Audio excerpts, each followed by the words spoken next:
kemi mritë parakrahu, respektivisht rotacioni parakrahut.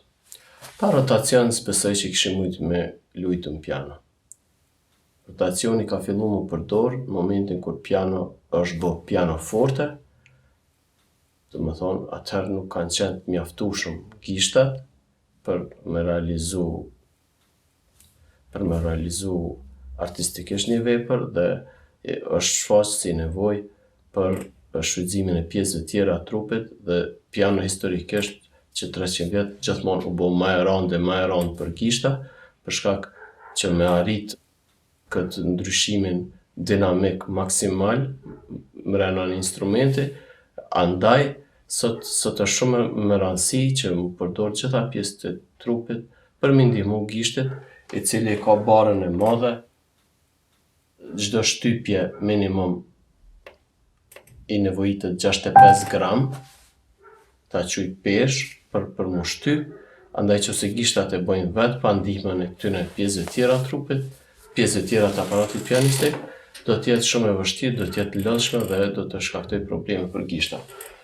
Rotacioni, ne luajm në pozitën pronatore, ndërsa ekziston në pozita supinatore, po ne nuk e kthejmë kur dorën komplet në pozitën supinatore, por e përdorim reaksionin nga pronatori në supinacion. Do me thonë, pronatori është lëvizje aktive, pronacioni është lëvizje aktive, ndërsa supinacioni është lëvizje reaktive. Edhe pronacioni ka mundësi më të madhe të lëvizë, ndërsa supinacioni jo edhe aq.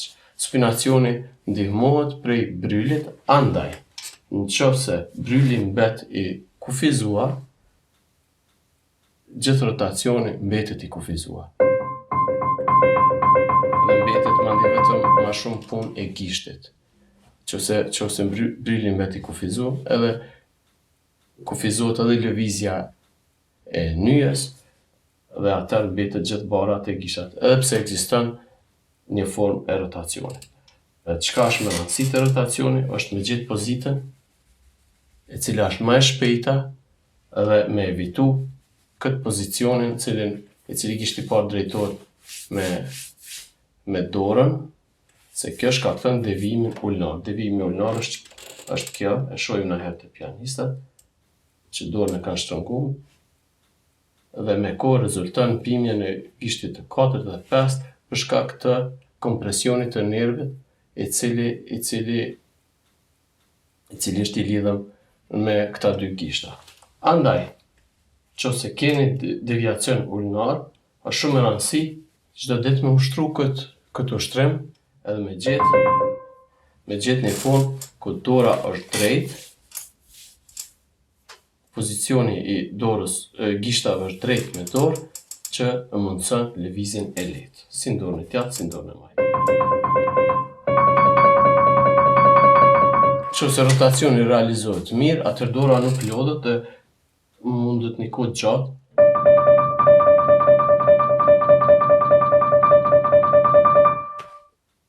me realizu një oktavë një oktavë të zbërthyer, për shembull, sikur në këtë rast, ose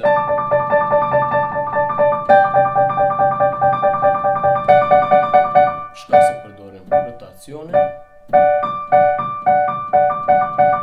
dhe normal që ndihmohet prej pjesëve tjera të trupit.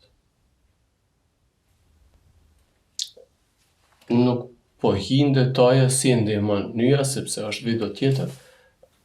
Video tjetër është që e spjegon nyjen, do me thonë, u mundova vetëm me spjegu rolin e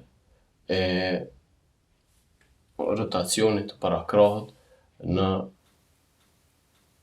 realizimin e tingullit të shëndosh. Do me thonë, si përfundim, parakrahu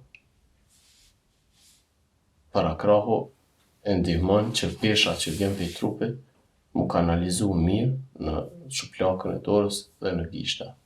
Kjo është funksioni themelor dhe rotacionin si që kemi me spiku në do shamuj në videot e më vonshme, është esenciale dhe është kryesor për realizimin e teknikës pianistike.